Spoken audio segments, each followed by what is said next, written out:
Bonjour à toutes et à tous, j'espère que vous allez bien. Aujourd'hui, on va lire ensemble le livre de l'avenir d'une illusion. Bon, j'espère que passez un moment avec moi.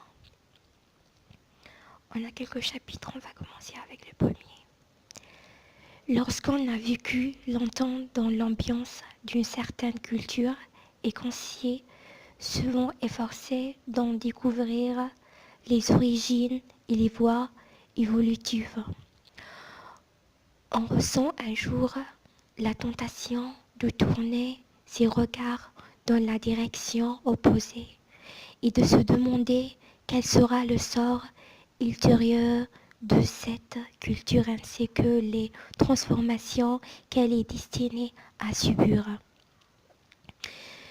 Mais on ne tarde pas à s'apercevoir que la valeur de semblables investigations est diminuée d'élabore par divers facteurs, surtout par le fait qu'il n'existe que peu de personnes capables d'avoir une vue d'ensemble de l'activité humaine dans tous les domaines.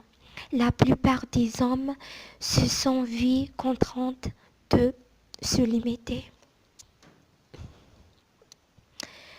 à un seul de ces domaines ou à bien peu d'entre eux et moi ne connaissant du passé ou du présent. Plus notre jugement sur le futur est forcément incertain. De plus, c'est justement lorsqu'il s'agit de se former un jugement semblable que les dispositions subjectives d'un chacune jouent un rôle difficile à apprécier.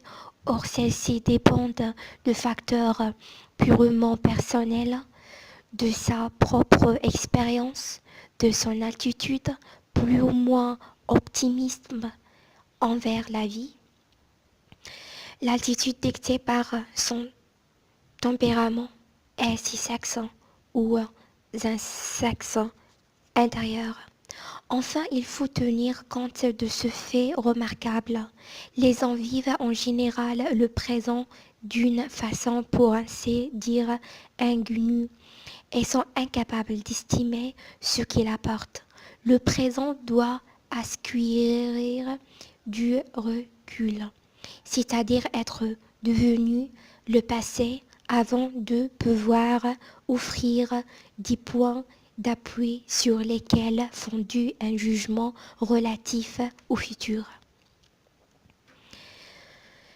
Qui cède à la tentation d'émettre une opinion sur l'avenir probable de notre culture fera donc bien de se rappeler les difficultés indiquées ci-dessous, ainsi que l'incertitude inhérente à toute probité. Elle en résulte pour moi que voyant en toute hâte cette trop grande tâche, je rechercherai sans tonder le petit domaine sur lequel j'ai dirigé jusqu'à ce jour. Mon intention est ceci dès que j'aurai défini sa position par rapport au vaste ensemble. La culture humaine, j'entends tout ce par quoi la vie humaine s'y élevée. Au-dessus des conditions animales et par où elle diffère de la vie de Pat. Et je dis Diane de séparer la civilisation de la culture, présente ainsi que l'ancien. À l'observateur de face, elle comprend d'une part tout le savoir et le pouvoir qu'ont acquis les hommes afin de maîtriser les forces de la nature et de conquérir sur elle des biens susceptibles de satisfaire aux besoins humains. D'autre part, toutes les dispositions nécessaires pour régler les rapports des hommes entre eux, en particulier la répartition du bien accessible des deux orientations de la civilisation ne sont pas indépendantes l'une de l'autre. En premier lieu parce que les rapports mutuels des hommes sont profondément influencés par la mesure des satisfactions de l'insecte que permettent les richesses présentes. En second lieu parce que l'individu lui-même peut entrer, entrer en rapport avec un autre homme et tant que propriété dans la mesure où ce dernier emploie sa capacité de travail ou le prend comme objet sexuel. En troisième lieu, parce que chaque individu est virtuellement un inhumé de la civilisation qui cependant est elle-même dans l'intérêt de l'humanité en général. Il est curieux que les hommes qui savent si mal vivre dans l'isolement se sentent cependant lourdement opprimés par les sacrifices que la civilisation a afin de leur rendre possible la vie en commun. La civilisation doit ainsi être défendue contre l'individu et son organisation. Ses institutions et ses lois se mettent au service de cette tâche.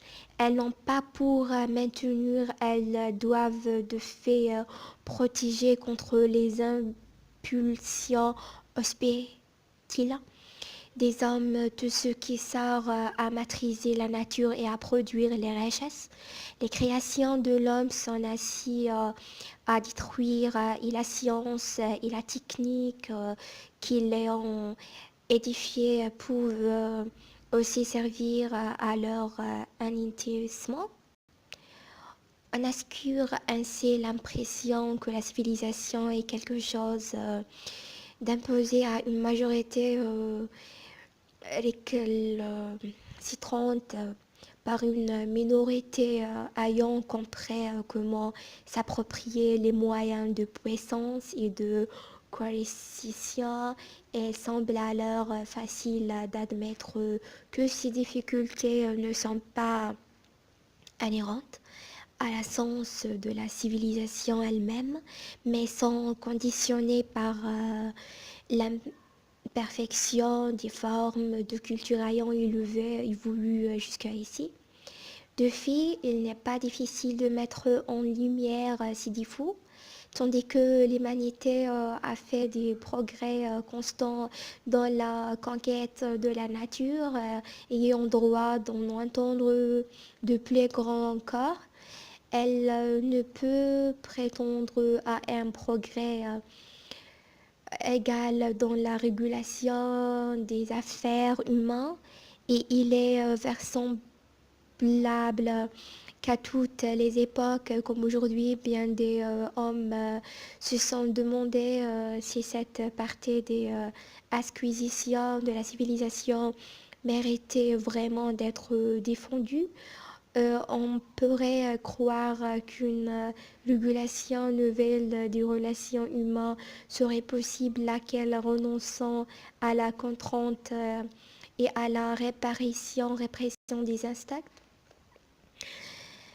tairait les sources du récontentement que inspire la civilisation de sorte que les hommes n'étant plus troublés par des conflits internes pourraient s'adonner entièrement à l'acquisition des ressources naturelles et à la jouissance de celles-ci. Ce serait l'âge d'or, mais il est du tout qu'en était pareil, soit réalisable et semble plutôt que toute civilisation doivent s'édifier sur la contrainte et le renoncement aux insectes. Il ne paraît pas même certain qu'à la cessation de la contrainte.